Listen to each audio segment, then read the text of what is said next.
This motorbike is the new Ducati Desert Sled.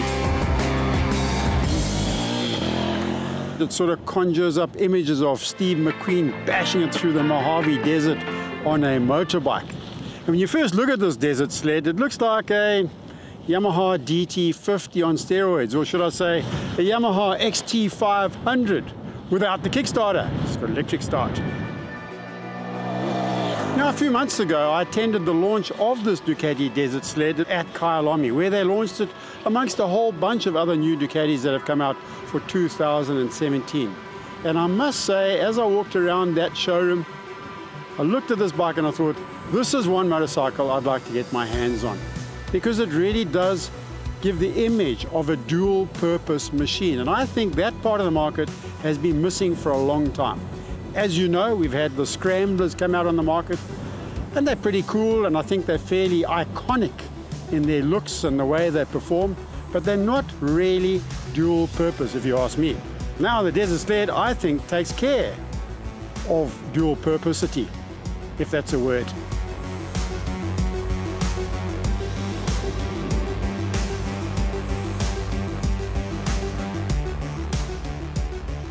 This baby is powered by the traditional V-twin or L-twin Ducati 800 cc's. It's got belt-driven camshafts, which have to be changed quite often. People often say to me, ooh, belt drive, you know, you don't want to trust that sort of thing. But with technology nowadays, that is definitely not an issue. It's got desmodromic valve operation, which does increase the top rev limit quite safely on this bike. But it's not really just about the engine of this motorcycle. It's the look and feel, the knobbly tires. It's got those Scorpions fitted as standard. Chrome-plated spokes. It really looks cool when you're riding along, the way they shine. Gold-plated wheel rims, 17-inch and 19-inch tires. The elevated front fender, the elevated rear fender. Extra ride height, more suspension travel for off-road use. The suspension itself, fully adjustable for compression and rebound. And just riding on the road initially, it feels quite hard to me. I don't think it'll work pretty well in the dirt. We might have to actually soften up the suspension if we want to do some dirt riding on this bike. So this Ducati is all about simplicity, really. They don't want to complicate things. It hasn't got too many electronics on board. And speaking of simplicity, it's got a single digital clock above the handlebars there. Now that clock does give you all the information you need. It's quite amazing that they've crammed all of that into one little digital clock. Rev counter, speedo, trips, total mileage, whether you've got ABS on or off, all that sort of information is on that one little clock, and it's quite easy to read. So I think Ducati have really done their homework in that department.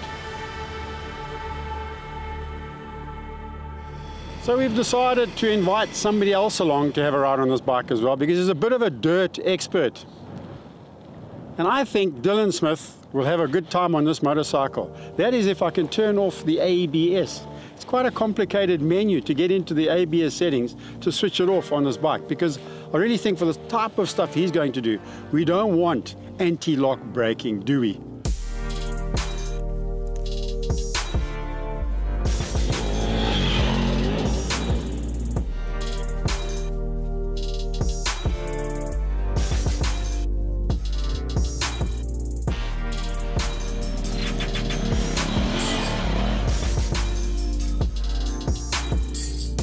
Well, Dillon, I saw you rolling up your sleeves there like a man going to work, and I quite like your retro kit there that you were going to ride this Desert Sled with. But your initial impressions of the bike, because I know when you rode on the tarmac down to the dirt, you weren't quite sure, were you? In the beginning I wasn't. I've ridden a few of these type of bikes, and generally the first bit of a ride to the tar, or from the tar to the dirt, kind of feels, you know what you're in for till you hit the dirt, then you've got a whole new surprise. This little bike, 83 horsepower on a gravel road, is mind-blowing. It's the first time I've ever ridden something that's as motocross enduro spec as this in retro that really impressed me, standard out the box. Well, it is a dual-purpose bike. Remember, like the XT500s, we all used to ride them to work and back, and then life became more specialized. So you bought a bike for the dirt. Then you bought a bike for the road. Then you bought a super bike to go and play at the racetrack. And you just outlaid all of that money, whereas now we're getting back to the situation where you could have one bike and just go and play around, bit of a trail, bit of road, do everything. Weight-wise, weight really impressed me, just under 200 kilograms. When you get to ride most of the adventure bikes, you can feel the weight, especially in the front end. You'd come into a corner, it would literally feel like the front would wash.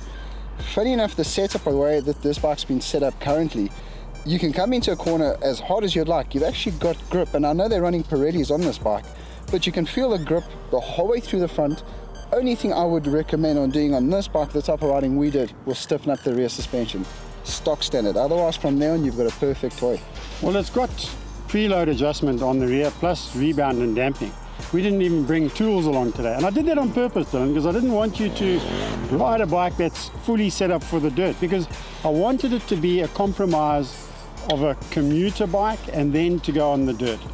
I've got to say, pretty impressive what happened in the dirt there. I mean, you looked at home straight away. This is no practice involved here. We literally, Dylan went off the road, and we know this is TV and we edit the stuff, but you literally jumped on and straight away hit the dirt and gave it beans. I do training here like once a week, and the nicest bit is I get to come to this track on something that's not flat out motocross prepped, and within the second lap I was having a field day on this bike. I was actually enjoying it. I think he had to call me off.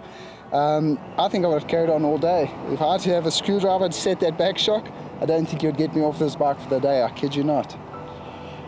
We do have a little bit of a build for you at the moment, because I see the number plate did fly off on one of the river crossings, and I'm sure you did that on purpose. You were trying to shed some weight.